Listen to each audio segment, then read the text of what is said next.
of the opposition. Please. Adesha. Please.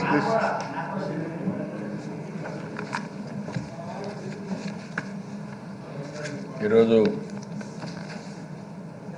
ఈ హౌస్లో ప్రత్యేక హోదా పైన తీర్మానం చేయడం చాలా సంతోషం అధ్యక్ష. మేము పూర్తిగా దీన్ని ఏకగ్రీవంగా ఆమోదించడానికి అన్ని విధాలు సహకరిస్తామని మరొకసారి మీ ద్వారా ఈ సభకు తెలియజేస్తున్నా. అయితే అధ్యక్ష, ఇక్కడ 2-3 విషయాలు ప్రజలకు కూడా చెప్పాల్సిన అవసరం ఉంది. ఏదైతే ఆ రోజు ప్రత్యేక ప్యాకేజ్ అని చెప్పారో వీళ్ళకు కూడా ఒక ఐడియా ఉండాల్సిన అవసరం ఉంది. రేపు మీరు చేసే పోరాటానికి కూడా ఇది ఉపయోగపడవలసిన అవసరం ఉంది. అందుకని నేను మీ దృష్టి తీసుకొస్తున్నాను అధ్యక్ష. ఆ రోజు ప్రత్యేక ప్యాకేజ్ ఒప్పుకున్నప్పుడు కూడా చాలా స్పష్టంగా ఫైనాన్స్ మినిస్టర్ ఇచ్చిన స్టేట్మెంట్ మీరు చూస్తే, the press note issued by the minister of finance, government of India on 8/9/2016 states that following the recommendations of the 14th Finance Commission, the class of special category states ceases to exist. However, the central government has agreed to give a special assistance measure for Andhra Pradesh for 5 years, which would make up for additional central share the state might have received during these years, that is 2015-16 to 19-20, as envisaged in the then Prime Minister's statement dated 22/2014.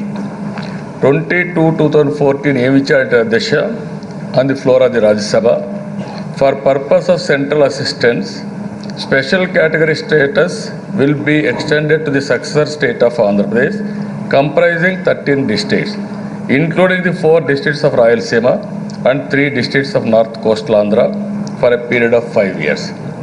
ఆ స్టేట్మెంటే ఇక్కడ ఒప్పుకున్నాం తప్ప ఇంకోదానికి మేము ఒప్పుకోలేదు అధ్యక్ష. అప్పుడు కూడా పేరు మార్చారు.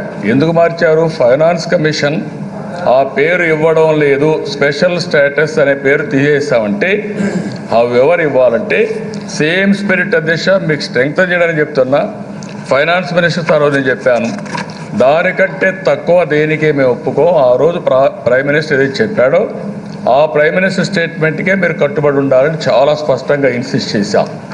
మొన్న కూడా అధ్యక్ష ఫైనాన్స్ మినిస్టరు ఇప్పుడు ఆ రోజు అపోజిషన్ లీడర్గా ఉండాలని ఇప్పుడు ఫైనాన్స్ మినిస్టర్ కావడం, prime minister Manmohan Singh on the floor of the house మొన్న ఒక ఎంపీగా డిమాండ్ చేశాడు.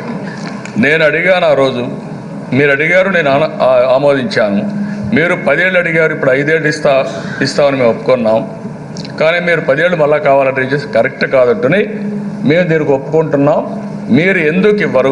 ఒక ప్రధానమంత్రి హౌస్లో హామీ ఇచ్చిన తర్వాత ఆ హామీని కాపాడుకోవాల్సిన బాధ్యత, నిలబెట్టుకోవాల్సిన బాధ్యత ఈనాటి ప్రధానమంత్రి మీద ఉంది. ఆ రోజు అపోజిషన్ పార్టీ లీడర్గా అరుణ్ జైట్లీ ఉన్నారు. ఆ రోజు మీరు అడిగారు, మీరు అడిగితే నేను ఇచ్చాను. ఇప్పుడు అది నిలబెట్టుకోవాల్సిన బాధ్యత మీ మీద ఉందని ఆయనకు కూడా చెప్పారు అధ్యక్ష. అలాంటి సందర్భంలో 15 ఏళ్ళు అడగలేదు అవన్నీ చెప్పారు అధ్యక్ష. ఇంకోటి కూడా ఇక్కడ గుర్తుపెట్టుకోవాల్సింది, ఏదైతే ప్రణాళిక కమిషన్కి రెఫర్ చేశారు, ప్లానింగ్ కమిషన్ ఏమన్నారంటే ఇది మాకు సంబంధం లేదు, ఎన్డీసీకి సంబంధం, ఇది నేషనల్ డెవలప్మెంట్ కౌన్సిల్కి సంబంధం, అక్కడ రేజ్ చేయమని తిరిగి పంపించారు. ఆ విషయంలో అధ్యక్ష మీరందరూ ఏదైతే అడిగారో 29 సార్లు ఢిల్లీకి వెళ్ళారు. ఎప్పుడూ రాజీ పడలేదు అధ్యక్ష, ఏది రాజీ పడలేదు. గుర్తుపెట్టుకోవాల్సిన అవసరం ఉంది. మీరు ఈరోజు రోజు కూడా అధ్యక్ష ఫైనాన్స్ మినిస్టరు అధ్యక్ష ఫైనాన్స్ మినిస్టర్ ఇచ్చిన స్టేట్మెంట్ ఇది ఇంపార్టెంట్ ఇష్యూ కాబట్టి ఐ వాంట్ టు స్ట్రైటన్ అధ్యక్ష. వాళ్ళకు కూడా ఉపయోగపడుతుంది ఇది. ఆ రోజు మన ఫైనాన్స్ మినిస్టర్ మాట్లాడుతూ అధ్యక్ష చీఫ్ మినిస్టర్ ఏమన్నారంటే, earlier this month the central had released a sum of 1976 crores, including 450 crores for the capital of Amaravati and another 350 crores for 7 backward districts. Chief Minister Chandrababu Naidu, however, had been holding out for special status, insisting that the center had given was little. అని ఆ రోజు కూడా చెప్పించాం అధ్యక్ష. అంటే అధ్యక్ష ఇప్పుడు నేను అడిగేది ఇంకోటి కూడా అధ్యక్ష ఇక్కడ గుర్తుపెట్టుకోవాల్సింది, ఒకసారి కాదు, 2 సార్లు కాదు. ఇప్పుడే మా డిప్యూటీ లీడర్ చెప్పారు. కడాన మేము పోరాటం చేశాం, రాజకీయంగా నష్టపోయినా రాష్ట్రం కోసం పోరాటం చేశాం అధ్యక్ష. ఆ విషయం మీరు గుర్తుపెట్టుకోవాల్సిన అవసరం ఉంది. అయితే అధ్యక్ష, ఈరోజు నేను దీన్ని ఇంకా కాంట్రవర్సీ పోవడం లేదు అధ్యక్ష. మీరు ఇప్పుడు ఒక మాట అన్నారు, చాలా సంతోషం. There is a committee. మేము ఆ రోజు కమిటీ కూడా వేసి ఈ హక్కులు కాపాడుకోవడానికి ఎప్పటికప్పుడు ఫైట్ చేశాం. ఈరోజు మీరు ముందుకు వచ్చారు, చాలా సంతోషం. మీరు ఆ రోజు హామీ ఇచ్చారు, మాకు 22 మంది ఎంపీలు గెలిపించండి, మేము ప్రత్యేక హోదా తెస్తామని మీరు చెప్పారు. 22 మంది ఎంపీలు మీకు గెలిపించారు. మీరు సాధించమని మనస్ఫూర్తిగా కోరుకుంటా అధ్యక్ష. అధ్యక్ష, గౌరవ ప్రతిపక్ష నాయకులు గారు చెప్తూ ఉన్నారు, కానీ దీంట్లో కొంత క్లారిటీ ఇవ్వాల్సిన అవసరం ఉంది అధ్యక్ష. క్లారిటీ ఇవ్వాల్సిన అవసరం ఉంది అధ్యక్ష. ఎందుకంటే ఇవన్నీ కూడా గౌరవ ప్రతిపక్ష నాయకులు గారు ఎప్పటి నుంచి చెప్తున్నారు? 8/9/2016 తర్వాత జరిగిందే చెప్తున్నారు అధ్యక్ష. సీక్వెన్స్ ఆఫ్ ఈవెంట్స్ ఏమధ్యక్ష? మార్చి 2, 2014 ప్రధానమంత్రి గారు పార్లమెంట్లో స్టేట్మెంట్ ఇచ్చారు. ఆ తర్వాత ఇమ్మీడియట్గా క్యాబినెట్కు అది పంపించారు. క్యాబినెట్ తర్వాత వెంటనే ప్లానింగ్ కమిషన్కు ఇచ్చారు. ప్లానింగ్ కమిషన్ ఎంతవరకు ఉంది అధ్యక్ష? 2015 సంవత్సరము మొదలు స్టార్టింగ్ వరకు ప్లానింగ్ కమిషన్ ఉంది. మరి 1.5 సంవత్సరము ఏం జరిగింది, ఇక్కడ రాష్ట్ర ప్రభుత్వం ఏం చేసింది అనే దాని గురించి మనం ప్రస్తావిస్తూ ఉన్నాం అధ్యక్ష. చివరకు ఎన్నోసార్లు జగన్మోహన్ రెడ్డి గారు అప్పట్లో చెప్తే అప్పుడు వాళ్ళు హెకిలిస్తూ, వాళ్ళు హేళన చేస్తూ మీరు ట్యూషన్ పెట్టించుకోండి అని చెప్పిన మాట కూడా ఇదే అసెంబ్లీ సాక్షిగా మీకు ఈరోజు గుర్తు చేస్తా ఉన్నాను అధ్యక్ష. ఆ రోజే మేము తెలియపరిచినాం అధ్యక్ష.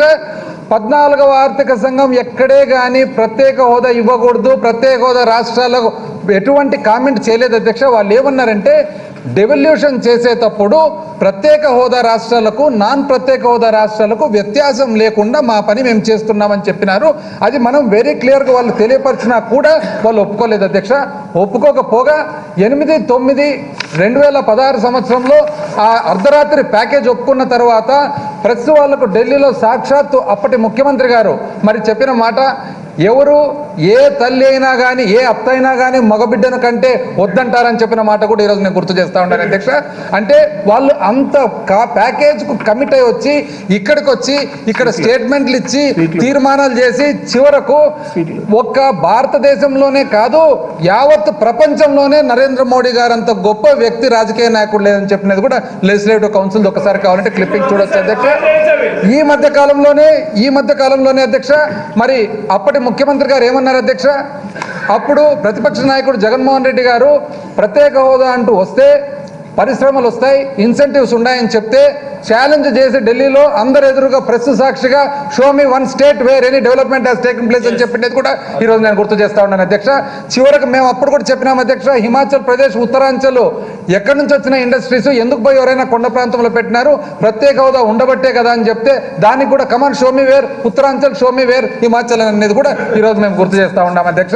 ఈరోజు సునాయాసంగా ఇవన్నీ కాకుండా మాది పొరపాటు జరిగిపోయింది, మేము పొరపాటు చేసుకున్నాము, పొరపాటు చేసినందువలన రాష్ట్రం అధోగతి పాలైంది. ఇప్పుడైనా కానీ మీకు మ్యాండేట్ వచ్చింది కాబట్టి మీరు చేయండి, మేము మీతో పాటు తోడుంటామంటే అది బాగుంటుంది. కాబట్టి మధ్యలో 2016 వరకు ఏది జరగనట్లు 2016లోనే మరి ఏదో స్టార్ట్ అయినట్లు చెప్పడం మాత్రము కరెక్ట్ కాదు అధ్యక్ష. ఈ మధ్య కాలంలోనే వీళ్ళు పాస్ చేసిన రిజల్యూషన్స్ కూడా ఉన్నాయి అధ్యక్ష.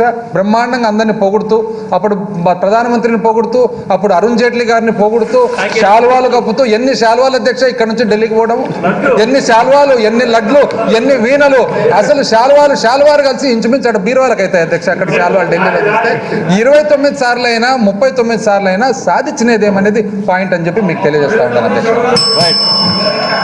Leader of the house please. లేదు తర్వాత మాట్లాడట్లేదు అధ్యక్ష.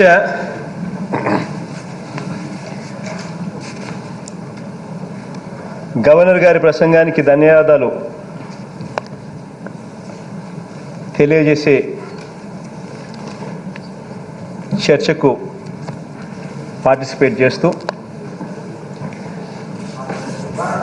ఈ ప్రత్యేక హోదా అన్న అంశం ఏదైతే చంద్రబాబు నాయుడు గారు మాట్లాడారో, వాళ్ళ పార్టీకి సంబంధించిన సభ్యులు మాట్లాడారో